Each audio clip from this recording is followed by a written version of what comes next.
Shoe lasts are the blocks that you build the shoes on. The lasts influence the size, shape, and heel height of the shoes.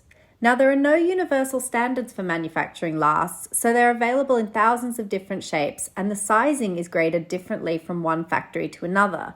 This is why you can vary in shoe size from shop to shop. Now, the ICANMAKESHOES lasts tend to come up pretty true to size, but we'd recommend using the following foot measuring guidelines to help choose your sizing more accurately. If you're in the middle of two sizes, we would recommend dropping down to the smaller size.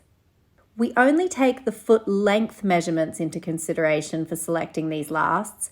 The ICANMAKESHOES lasts are a standard width, but can be built up to a wider width using our tuition within the online course. Place a ruler or tape measure against a wall. Make sure you use a ruler or tape measure that starts at 0, as some have an extra allowance at either end. Place your foot on top of the ruler with the heel of your foot against the wall. Take the measurement from the wall to your longest toe in millimeters. You may find it helpful to use a book or another straight-edged object to help with this step. Every millimeter counts at this stage, so make sure you take the measurement accurately. You may want a friend or family member to help check this for you.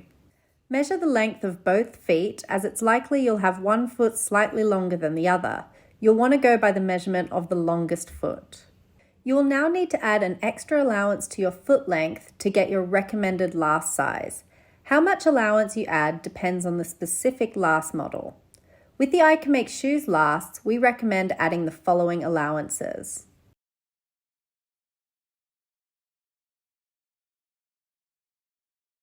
Now with your final measurement, select the last that is closest in length. If you're in the middle of two sizes, we would recommend dropping down to the smaller size.